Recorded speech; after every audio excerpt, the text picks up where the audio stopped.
Welcome to SR Studios Inside the Issue. Today's guest is Sam Simas, whose story, The Neighbor, is featured in the spring 2024 issue of Southern Indian Review. Sam Simas is a queer Luso-American writer and translator. His work has appeared or is forthcoming in New England Review, Copper Nickel, Foglifter, Hunger Mountain, Puerto del Sol, Sycamore Review, and other literary magazines. His writing has been nominated for several awards and has won Copper Nickel's Editor's Prize for Prose, as well as first place in Craft's First Chapters contest. He'll be attending DISQUIET International in summer 2024 as a Luso-American Fellow. Sam is a PhD candidate in fiction at the University of Cincinnati and the contributing fiction editor for Ocean State Review. Sam, welcome to Inside the Issue. Cool. Thanks, Casey. Thanks for having me. Yeah, it's great. I'm excited to talk about your story. So before we talk about the story, would you mind reading some from The Neighbor for us? Yeah, sure. I will read, I think probably just the first page of the story as it will appear in the issue. So, all right. Tess called only once when she heard my broken leg had cost me my career. How did the femur fracture? She asked. I refilled my wine glass. A jellyfish paused mid-float on my television. We hadn't spoken in months, and my resentment goaded my thumb into running circles over the play button on the remote. I expected her to excuse herself at any moment. In half, I said, a line cut clean across the bone. She wanted to know, did the pain pulse or radiate? What happened to the player who tackled me? How was I handling my loneliness?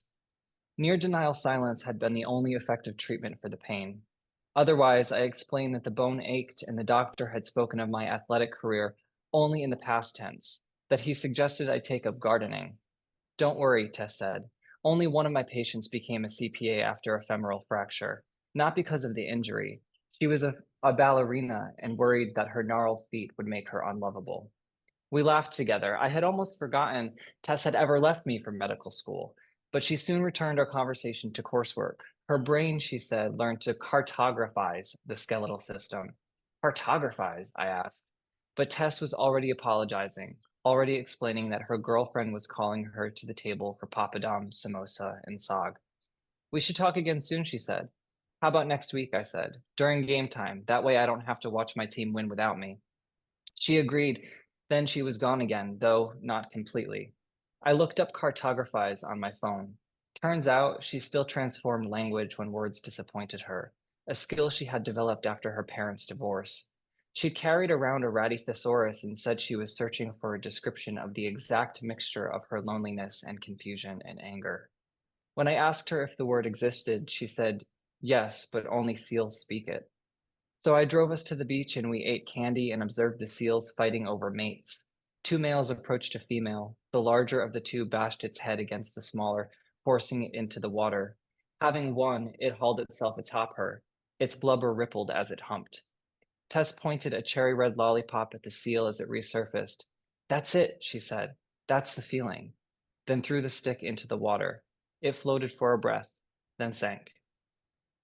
All right, thank you. Yeah, I like what the work that this opening is doing, and I remember reading it, out of our the slush pile, and it being immediately engaged by it. So what's can you tell us a little bit, kind of give us a rundown of the story, maybe a summary and kind of what you see it being about? Yeah, sure. Oh gosh, the aboutness question is so hard to answer, right? It Even is. for a short story. So I guess to summarize, the story is about a guy who has had a pretty career-ending physical injury. He was a soccer player, and so he's recovering in his house and trying to find connection to people to make himself feel better, right? So he reaches out to his friend Tess, who's not really there for him, and he is pretty soon interrupted by the new guy who moves in next door. And presents himself as not only like a romantic option, but also kind of a way to sublimate his frustration and loneliness into a person.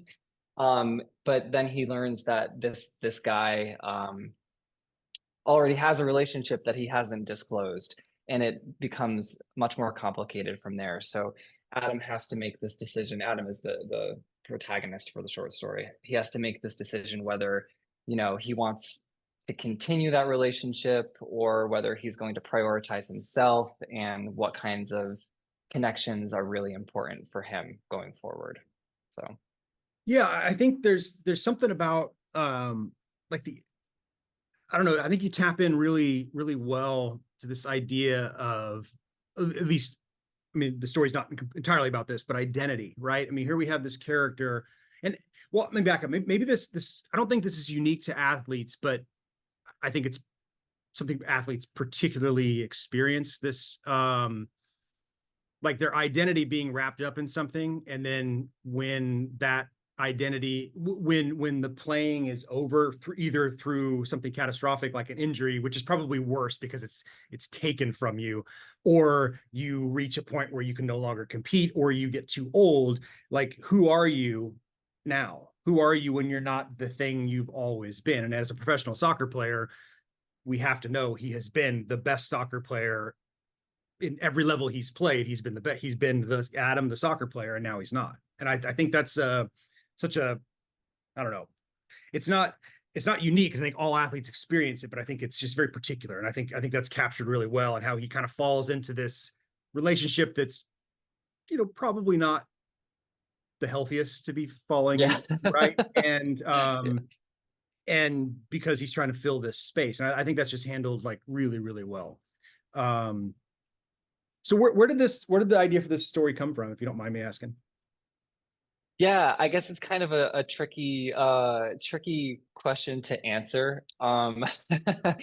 So I was it started initially during the pandemic. I think the first draft I wrote of this happened in 2020, and I was, like everybody, locked down and wondering what the hell was going on in some of the houses next door to me. And so this became kind of an imagination of other people's lives, like what are some of the potential, like um I guess what kind of trouble can people get into when they're confined in their houses, right? And the physical injury kind of gives us a platform to see him being stuck in a place that is not the pandemic, because I think we're all tired of pandemic stories just in general. And so I was thinking about that, and I had a friend who this is and this is kind of a wild story, but I won't tell all of it. Okay. I have a friend who uh, I did not know that he was engaged until 10 months after our friendship. And so I was also wondering about the kinds of um, secrets that people keep from one another and why they keep those secrets. So I wanted to put those two ideas in tension with one another. Like, what happens when you're wondering about other people's lives? You want to know what they're doing as a way to connect. And then they are very resistant to allowing you to connect with them. And a lot of my stories, at least recently, and I wouldn't, this may have been the first one that I'm thinking about identity, like in the terms that you were mentioning. But a lot of my work now is trying to focus on what happens when people are no longer the people they thought that they were, Mhm. right? So mothers, cooks, people in career categories, that kind of stuff. Yeah, as I was rereading the story, it made me think about this will seem off topic for a second, but it really made me think about this character. I think it's on Amazon Prime right now. Jason Kelsey, so the Taylor Swift's boyfriend's brother, who's also the NFL player, for people who may not Oh, follow. okay. Jason Kelsey plays football also. He's the older brother, and he's been considering retirement for the last few years. And Amazon did a kind of a documentary, kind of followed him around in his last season as he was deciding to continue to play or not. And there's this really powerful moment at the end. I've never seen an athlete be so like sort of candid and articulate about this. Like he breaks down because he's like, right now I'm the best in the world at what I do, and if I walk away, I'm walking away from being the best in the world at what I do. And he's concerned, him and his wife and his young children are concerned about traumatic brain injury and continuing to play and all those things, but he's like, how can I leave this thing that so this is different because it's taken from him, but it's really resonated with that feeling of like, man, that's I don't know too many other fields that are faced with that kind of the sort of that like harsh change in identity. But Yeah. anyway, I was just really drawn to that. Um, Yeah. and I think identity in general is just, I think it's a fascinating thing, right? The stories we tell ourselves about ourselves. Yeah. Yeah. Well, and it's also it's like also tied up with achievement too, right? So once you've won something or once you have been recognized as the best or professional, there's an immense amount of pressure to continue doing that thing. And there are all of these studies that say like what the third, maybe not all of these studies, but there are some studies that say like being third place in some kind of competition is often like you're the happiest person because like you're still up there, right? But you don't have you're not like in second place being like, oh damn, I wish I'd gotten gold, and Yeah. then being in gold being like, oh, I hope I can keep this up. That's interesting. Yeah, that I think that probably bears out. Yeah, I think that I mean that feeling probably bears out. Yeah. Um yeah, second sucks. Yeah, yeah, right. I Like you mean don't there's want to be like the this runner yeah, up. there's the saying, second place is the first loser, right? There's no saying like Yeah, that for third place, right? Uh yeah. so how was it what was your process of writing this story like? And was it you know, I know there's no such thing as sort of a way to write a story. Every story is different, but process wise, did this story pose any challenges to you? Yeah, definitely. I this one took me longer than any of my other stories to come to a conclusion that I felt was satisfactory, you know? Um like I said, I started it in 2020. Um and I wrote drafts of it, didn't like it, rewrote it again. And it was different from my normal drafting process because when I write a story, I'll write the whole thing through by hand. I'll give it some time. I'll go back through and then I'll type it up, right? And I'll see what comes out of that like translation between the physical writing and then the electronic writing. Um, but this one I had to go back and rewrite physically a couple of times, which is the only story that I've ever had to do that with because there was just something um about it that was not sticking for me. And I think I was looking at I save all of the drafts as like different documents. So before this conversation, I went back and I looked at them and I was like, what is it about that was giving me such a hard time? And I think initially I had Adam sitting behind a fence eavesdropping on his neighbors and listening to some of the tension that was going on with them. And I think it took me a while, and I don't think I would have been able to articulate this even as I was writing the final draft.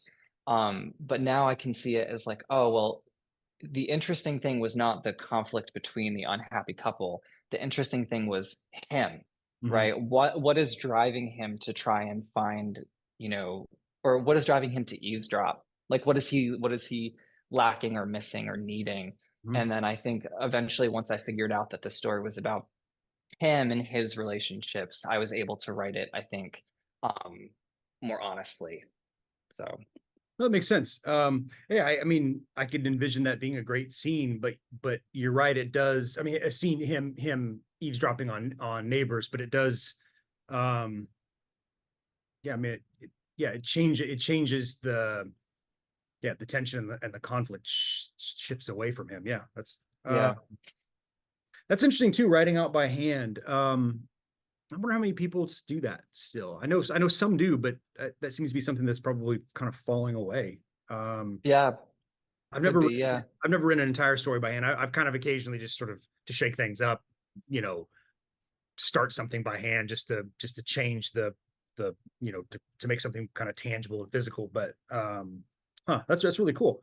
Um, um, I think that so in the story, I mean, I mentioned earlier or already about how the identity stuff I was really drawn to. But that's more of a kind of a subjective personal thing that I was drawn to. But craft wise in the story, um, I think there's some really, I think you do this really cool thing. Two things I want to talk about. First, there's this image, this recurring image or motif, I guess if you want to call it, of the jellyfish. Um, and it gets mentioned in that first what you read earlier, I believe, correct? Or is it just passing? yeah. It's like the third line. Yeah, okay, yeah, because he's watching the jellyfish pause mid float. So yeah, he's watching this nature documentary, um, and it comes back at the end, and in some ways, I think in lesser hands or a less well crafted story, we might see that return because I mean, literally the last lines of the story is returns us to the jellyfish.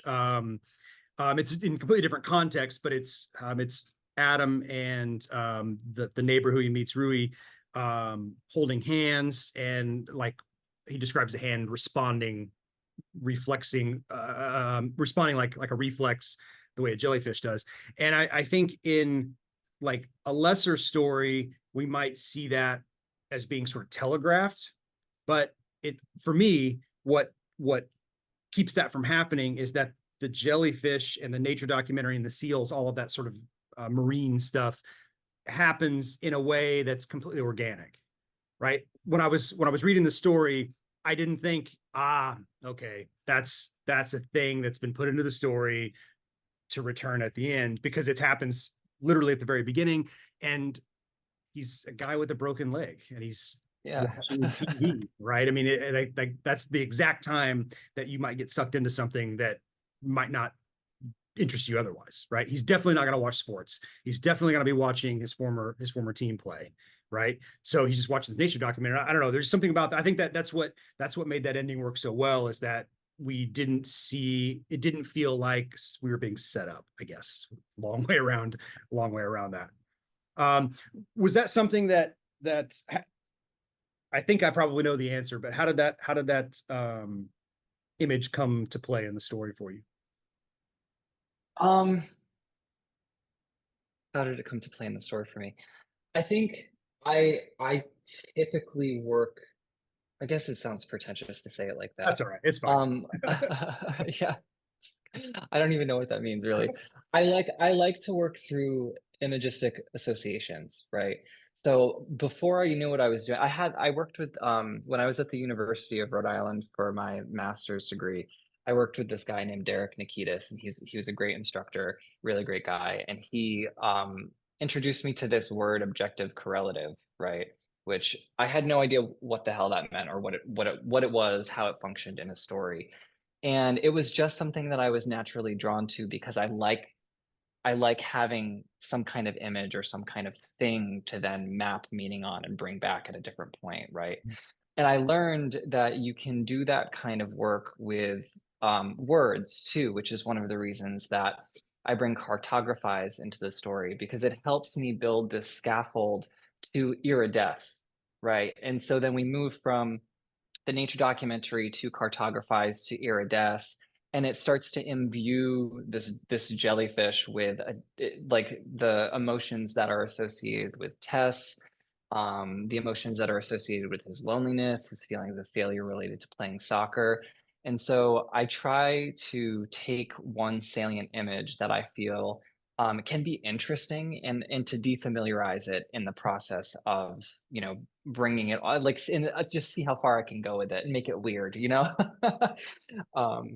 yeah. Did that answer your question? I know it's kind of a No, yeah, roundabout. exactly. And so, I mean, I guess like if I'm understanding the way process wise, you're looking for images to put into the story to see which ones will end up carrying that weight, right? And Yeah. I'm glad you pointed out the iridescence thing, because, and the cartographize, because it's, Tess makes up this word, which sounds like, I mean, it's like, yeah, that makes perfect sense, right? It's one of those words that makes perfect sense. And then you kind of see Adam sort of playing around with the same thing with iridesce. And then the really cool thing is it comes up with in the car with Rui and Rui's sort of surprise girlfriend in the story. And she's a botanist, and she's really super excited and talking about her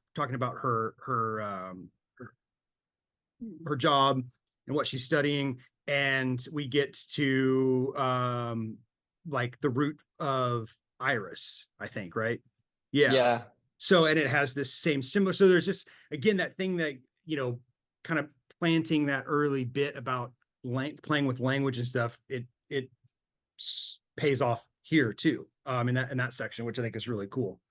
The other thing that I really like in the story, and I'm, kind of a sucker for this, I guess, but how much the story leaves out.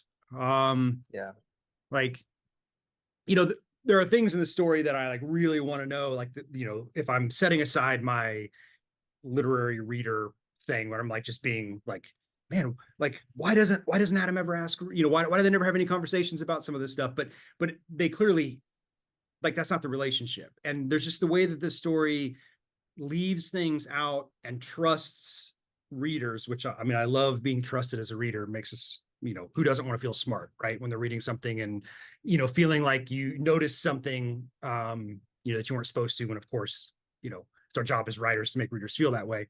But how conscious were you in this story and maybe in your writing more broadly of not withholding, that's not what you're doing. Sort of being subtle and leaving out things that aren't necessary, even if we might want to know them. I do almost nothing consciously. You're doing pretty good It's then. it's all just a mistake, man. I think so it's funny. I have revisions for a different story that is coming out actually in June. And I just got the feedback for it. And the editor for that story was asking me questions like, oh, we really wish that we knew X, Y, and Z. And I think it's just my habit. Also, if the construction, I don't know if you can hear this construction. If it gets Nope, loud, I can go nope, shut the window. Okay. nope, we're okay. But I think it's just my habit, or like maybe it's a bad habit where I don't give as much information as I could. So gaps like that happen. And for me, it's almost never like scale back. It's like I need to always be adding a little bit more. So Chris Batchelder, who I work with at UC, he's one of the professors at UC. He was like, "You're not in danger of being like too subtle. Like if anything, you have to like keep going a little bit more, you know?" Um, so yeah, I wouldn't say that I'm conscious with how much I'm leaving out. I think I just try and write from scene to scene and think like, what's the next scene? What's the next scene going to do? And if it doesn't happen to give all of the information that it should in the craft sense, then I think that that's kind of okay because stories aren't, I don't think, and I don't think they should be, they're not these neat little tidy things, right? I think that's asking too much to have everything resolved. And then you're trying to anticipate readers' questions who you might not know these people, right? Or what questions they might have. So you can't anticipate every objection. Um, Yeah, but I mean, I think, I think your approach is the right way. I think it's hard to be a writer. I think it's hard to approach a draft to make it more subtle. yeah, I'm sure it's possible, but I think I would struggle to pull back, where it's much easier to encounter a draft and be like, okay, you've got a couple readers who read it for you and they're like, yeah, we need a little more. I think it's much easier to add to a story than it is to take away. So I think instinctually, whether it's conscious or not, instinctually, I think you're operating the right way. And kind of, letting some of those things, like, maybe we want to know some things, but we don't need to know them, right? And I think the saving grace of this story, of course, too, is that Adam doesn't know these things. So how, he doesn't know what's going on with Rui. He doesn't know about Diane. So, we're as clueless to that situation as he is. So I think that, yeah. it works yeah. No, I think it's you're right on with navigating that space and kind of only giving us exactly what we need. Um, I think too, just to add a little to that, like working in the first person for this story is such a benefit for that kind of thing, right? Because like you said, like we're restricted to what Adam knows. And if it seems plausible that he wouldn't be asking these questions because he's caught up in his own shit, it's like, there's a way out, right? So you don't have to answer everything, especially if you're not working with omniscience. yeah. So Well, and even his situation, right? I mean, he's kind of, I mean, this is unsaid, of course, in the story, but you kind of get the sense that he doesn't really want to know anything, right? yeah, That this yeah, relationship is serving a function for him, right? It's a balm to his loneliness. You probably even talk about it being kind of a selfish thing. It's like it's the yeah. thing for me, and the less I know, the better. But Yep. as it progresses, we realize that it's possibly going beyond that because of he feels um maybe betrayed perhaps with the by Rui. If not romantically, at least just sort of like you could have told me, because he gets literally gets surprised, which is not a cool thing that Rui does to it, of course. But yeah, I think first person is affords you a lot of leeway for that in this story. Yeah. Do you just curious, do you find yourself writing in first person more often, or is it just every story demands what it demands? Both, right? Both. Something has happened to me, I guess. I don't know. Almost everything that I've been writing recently is in the first person. And I love the it feels like almost like a constrained writing. And I like it because of the constraints. It forces you to think maybe a bit more authentically about how a character or character narrator would respond to things, and what information is currently available to them. So for me, I feel like it gets me closer to the story. Um, and I also think I don't know, I feel like I can sometimes hear characters better, right? Mhm. If I'm working with a first person character narrator and I can hear their voice or how they might say something, it allows me to write the story in a more interesting way. So it's not just me, the author, being like, stamping my own voice on everything.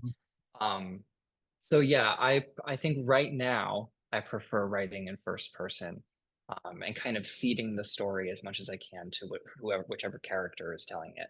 No, that's cool. Yeah, I like the idea too of it approaching it as like you said, it's a constraint, right? Treating it, almost as a challenge, right? Or something like Yeah, that you've got to work with and work around, because inevitably, I tell students this all the time, like no point of view is better than another, but inevitably there's going to come a point in the story where you've written yourself to a spot where you start questioning, is this the point of view I want to choose? Because I have a hurdle here I'm stuck, right? Or I'm facing a craft problem.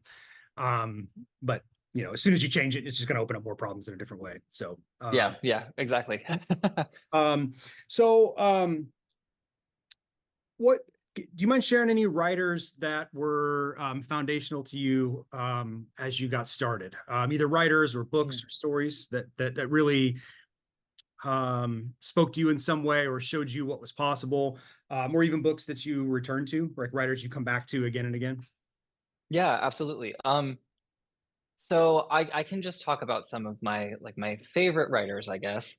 Sure. Jose Saramago is like one of the writers that I return to most often. Both he and Toni Morrison are like I have all their books. They're always accessible with me. I bring them back and forth to Cincinnati when I'm in school. It's like I need them, like physically need them. So I really like those two authors.